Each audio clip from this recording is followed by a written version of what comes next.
সে আসলে সাকিব হাসানের মাইন্ডকে ডিস্ট্র্যাক্ট করতে চাইতেছিল, সে বলটা থ্রোইং করে দিয়েছেন। পাকিস্তানের রাওয়ালপিন্ডিতে অনুষ্ঠিত হয়েছিল বাংলাদেশ বনাম পাকিস্তানের প্রথম টেস্টটি, আর এটি হচ্ছে টেস্ট চ্যাম্পিয়নশিপের একটি ম্যাচ। আর ম্যাচটিতে পঞ্চম দিন কিন্তু বাংলাদেশের পক্ষে ছিল। বাংলাদেশের বলাররা কিন্তু ভালো ডোমিনেট করতেছিল, ফাস্ট বলাররা। স্পিনারদের মধ্যে সাকিব হাসান এক প্রকার তাণ্ডব চালিয়েছিল পাকিস্তান ব্যাটারদের উপর। এরপরে মেহেদী হাসান মিরাজ 4 উইকেট পেয়েছেন আর সাকিব হাসান 3 উইকেট পেয়েছেন। তো একটা সময় পাকিস্তানের ব্যাটসম্যান মোহাম্মদ রিজওয়ান ক্রিজে বলতে গেলে এক প্রকার সেট হয়ে গিয়েছিল, রিজওয়ানকে আউট করার জন্য সবাই চেষ্টা করতেছিল। তো রিজওয়ান গত প্রথম ইনিংসেও কিন্তু একের পর এক সাকিব হাসানের বলে যখন ব্যাট করতে যায় তখন সে বলটা ছেড়ে, যখন সাকিব হাসান বল করতে আসে তখন সে ব্যাট ছেড়ে দেয়। মানে সে বুঝতে যাচ্ছিল যে সাইড স্কেপে প্রবলেম করতেছে, আসলে কিন্তু সেটা না, সে আসলে সাকিব হাসানের মাইন্ডকে ডিস্ট্র্যাক্ট করতে চাইতেছিল।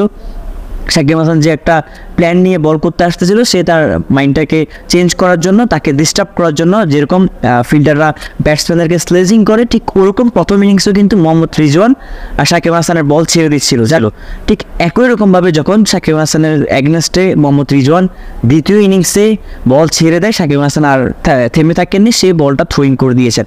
বলতে গেলে এক প্রকার বিরক্তি থেকে সাকিব হাসান কাজটি করেছেন, কেননা মোহাম্মদ রিজওয়ান বারবার সাকিব হাসানের বিপক্ষে এই কাজটি করছিলেন। আসলে দেখুন, সাকিব হাসান ব্যক্তি হিসাবে যেমনই হোক না কেন, ক্রিকেটার হিসাবে সে দুর্দান্ত। এখনও বাংলাদেশকে দেওয়ার মতো অনেক কিছু আছে।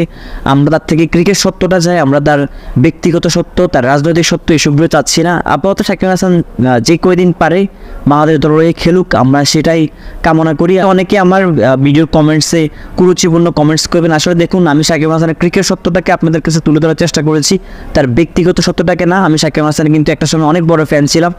এই যে আমাদের ছাত্র আন্দোলন হয়েছিল, এরপর থেকে সাকিব হাসানের উপর আমার একটু মন খারাপের ব্যাপার ছিল।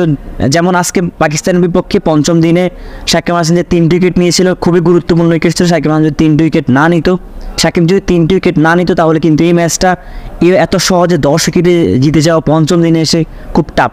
আর পাকিস্তানের মাটিতে পাকিস্তানকে হারানো কিন্তু আরও বড় চ্যালেঞ্জের।